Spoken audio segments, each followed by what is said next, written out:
yung ating dalawang fishing trap, fishing net. Ayan.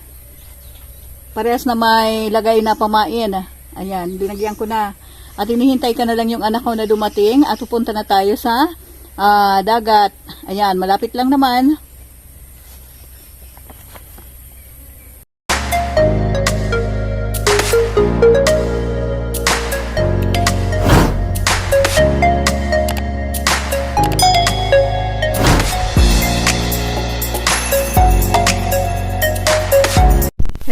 Hello.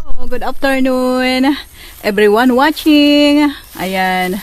Meron na nga tayong nabiling yung pinakamurang isda na tinatawag itong lawlaw. Yan ang pinakamura, siguro talagang sa lahat ng mga isda ito ang pinakamura.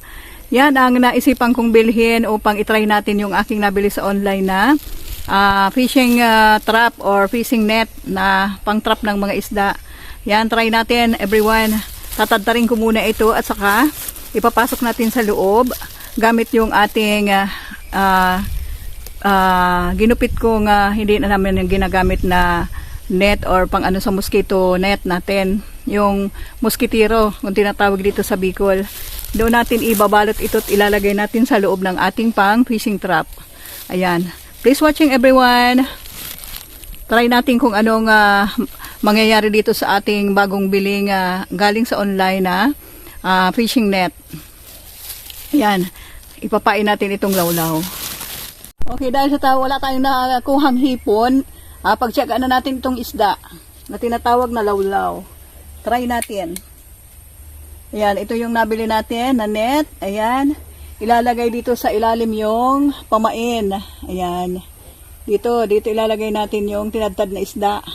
At ito ay bibigkisan natin para hindi, ayan, hindi makakalabas yung isda.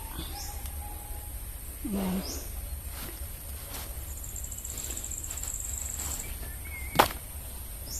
Itong isda na tinatawag na lawlaw. Ayan. Gagamit tayo dito ng 6 na piraso. Tatadtanin natin ito pinatatadtarin natin ito ng pinong-pino. Siyang isasaboy natin sa loob. At ilalagay sa net na itatali natin sa loob. Ayan. Try natin, everyone. Ayan. Tadtarin natin ng pinong-pino.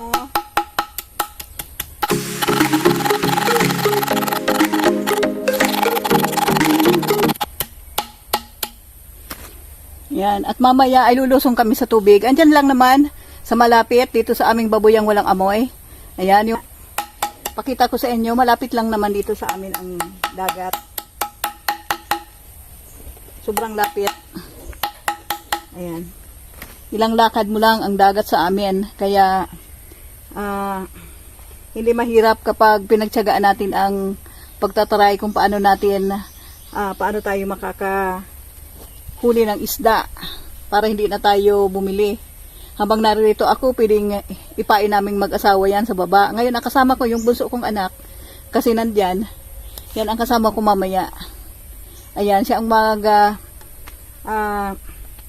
i-eat siya or lulubog nito sa tubig at ako ang mag-picture o mag-video sa kanya. Abangan nyo mamaya. Ngayong natadtad ko na ng pino, ayan, meron akong ginupit na net. Ay, mosquito net, yan.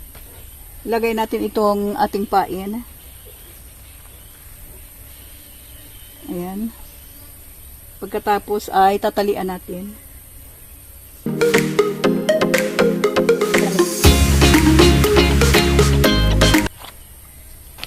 Tapos ipapasok natin dito sa loob. Ayan. Kita? Ang ganyan. And then, bago natin ilubog sa tubig, lalagyan na sa sabuyan din natin ito ng tinadtad nating natira dito. I-try natin. Okay, yan base sa aking nakita sa demo, ganun ang ginawa nila. Kaya silapitan yung mga isda, pumasok dyan sa loob. Hindi na nakalabas. Ayan yung ating dalawang fishing trap, fishing net. Ayan. Parehas na may lagay na pamain. Ayan, binagyan ko na. At hinihintay ka na lang yung anak ko na dumating at pupunta na tayo sa dagat. Ayan, malapit lang naman. Ito ay tatalian lang natin ng ganito. Itatali lang natin ng ganito. Ayan.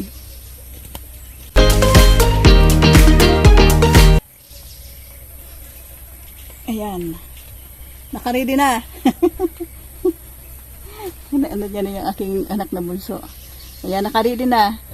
Nagsasalok siya ng tubig kasi nga kulang pa yung tubig ng balon namin. Hindi pa sapat para sa dalawang inahin. Ayan.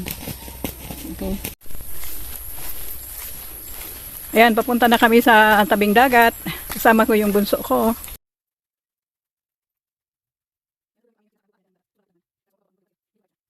Narito na kami, oh. Ayan, pababa. Pababa na kami. Kabilis ng anak ko, oh. Ay, sobrang taob. Sige, maganda yan magpaon ng ganyan. Kasi pag unas, pag baba ng tubig, yan, sisirawin yung ating itataon ngayon na bubo ng isda. Oh my goodness. Yan, oh.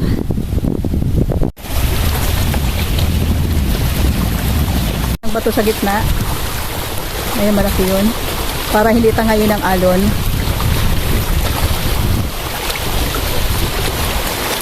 Kaya dapat ipapain sana namin ito ay dapat low tide. Ayan. Kaso ngayon ay high tide na. Kaya ayan.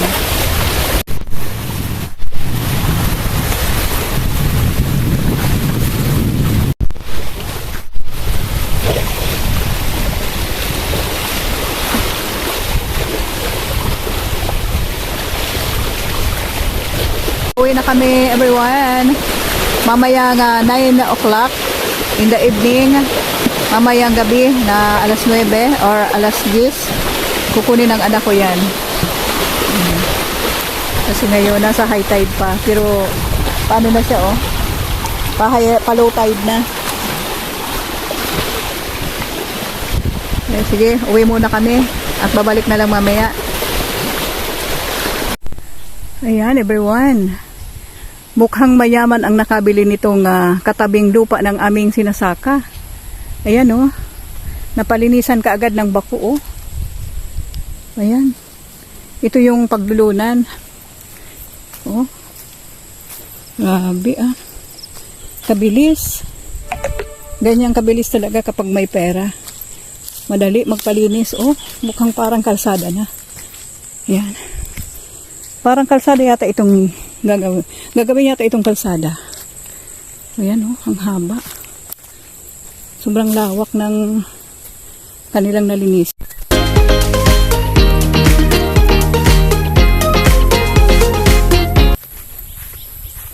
Lawak ng ating pwedeng sakahan, oh. Sana wag nakawin yung ating fishing trap doon na iniwan natin sa dagat. Ayan, kasi babalikan natin yan mamayang 9 PM or 10 PM. Ayan, kaya uuwi muna tayo pala. Napakain ko na yung aking mga alaga doon. Ayan, napakain ko na. Kaya ngayon ay pauwi na tayo. At mamayang gabi ay punta natin yung ating iniwan sa dagat na fishing trap. Sana maraming huli. Yan, masubukan yung napakagandang patalastas nila. Oo. Siguro kung talagang mayroong isda. Oo. Siyempre talagang maraming huli. Pero kung walang isda, yung napainan, talagang walang makukuha. Subukan natin mamaya, okay? Balik na lang ako mamaya, okay? Thank you for watching, everyone.